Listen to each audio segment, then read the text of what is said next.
Hello students, आज हम अध्ययन करने वाले हैं सामाजिक परिवर्तन का। सामाजिक परिवर्तन जिसे हम अंग्रेजी में सोशल चेंज कहते हैं, यह मार्क्स की जो अवधारणा है, आज हम उस अवधारणा का अध्ययन करेंगे। मार्क्स द्वारा दी हुई सामाजिक परिवर्तन की या सोशल चेंज की जो अवधारणा है, इस अवधारणा में मार्क्स ने सामाजिक परिवर्तन के लिए उत्तरदायी आर्थिक कारणों को माना है। आर्थिक कारण जिसमें हमारी उत्पादन प्रणाली जो वर्ग संघर्ष को बढ़ावा देती है, जिसमें एक वर्ग जो शोषित होता है अपने अधिकार के लिए जागृत होता है और शोषक वर्ग के प्रति संघर्ष करता है, जिसमें एक वर्ग दूसरे वर्ग को मिटाने का पूरा प्रयास करता है।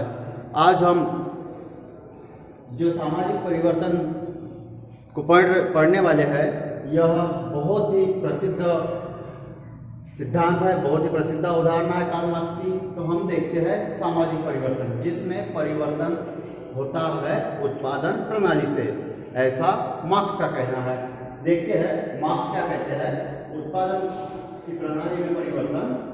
तो सामाजिक परिवर्तन मार्क्स की परिभाषा है, इतिहास इस बात का साक्षी है कि समस्त सामाजिक परिवर्तन उत्पादन प्रणाली में परिवर्तन के कारण होते हैं। इस प्रकार उत्पादन प्रणाली सामाजिक परिवर्तन के लिए मुख्य रूप से उत्तरदायी है। जैसा कि हमने स्पष्ट रूप से परिभाषा में देखा है या देख रहे हैं कि मार्क्स ने उत्पादन की प्रणाली को ही सामाजिक परिवर्तन के लिए महत्वपूर्ण बताया है। यदि उत्पादन प्रणाली नहीं होगी तो सामाजिक परिवर्तन नहीं होगा, ऐसा मार्क्स का कहना है।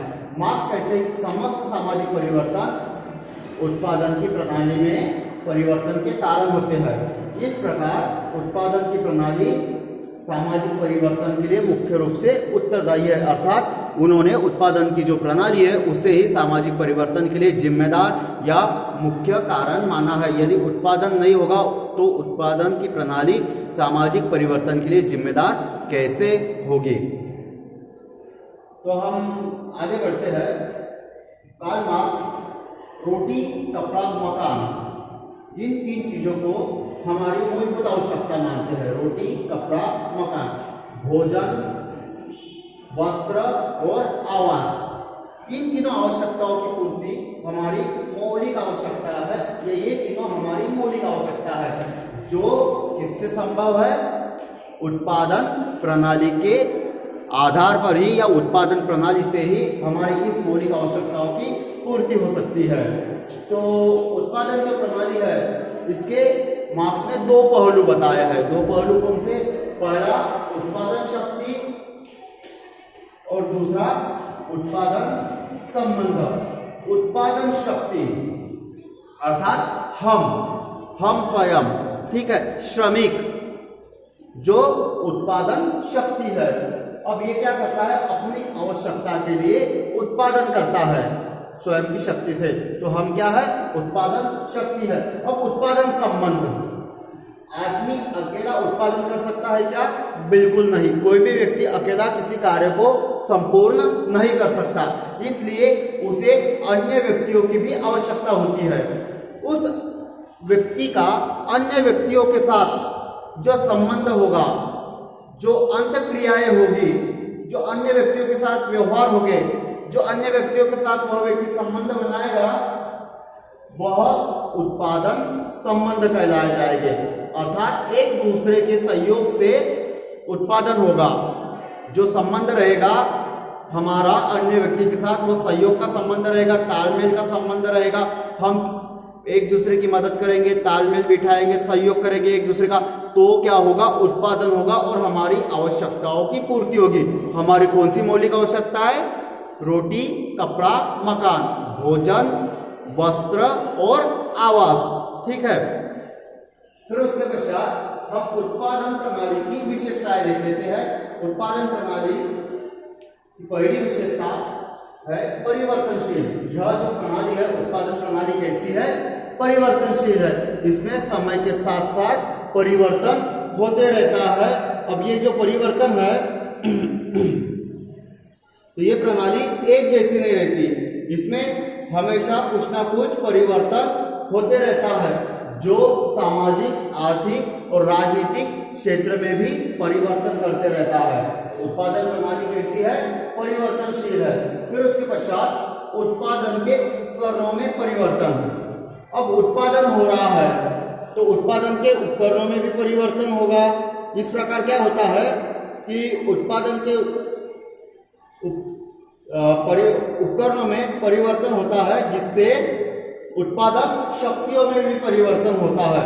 और उत्पादक शक्तियों में परिवर्तन के फलस्वरूप क्या हो जाता है कि उत्पादक शक्तियों पर आधारित हमारा मनुष्य अर्थात हमारे उत्पादन संबंधों में भी परिवर्तन हो जाता है। उत्पादन के उपकरणों में परिवर्तन होगा तो उत्पादन की शक्ति अर्थात हमारे में भी परिवर्तन करना होगा हमें। फिर उसके बाद हमें हमारे संबंध जो रहेंगे, हम उस इकाई में या जो भी कार्य करते हैं उससे रिलेटेड जो भी उत्पादन कर रहे हैं, उत्पादन करने में सहयोगी हमारे जो साथी है, जो मित्रगण है, उनसे भी हमारे संबंधों में परिवर्तन हो जाएगा। फिर उसके पश्चात हम अगली विशेषता देखते हैं, नई व्यवस्था का जन्म पुरानी व्यवस्था के अंतर्गत ही होता है। तो उत्पादन की जो प्रणाली है, परिवर्तन हो रहा है इसमें, अर्थात क्या होगा, धीरे धीरे नई प्रणाली जन्म लेंगी।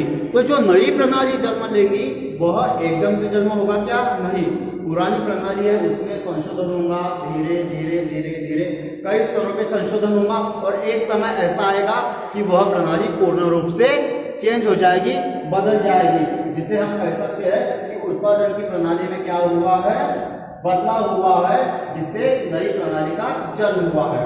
फिर उसके पश्चात परिवर्तन क्रांति के द्वारा होता है। अब भाई क्रांति के द्वारा ही परिवर्तन होता है।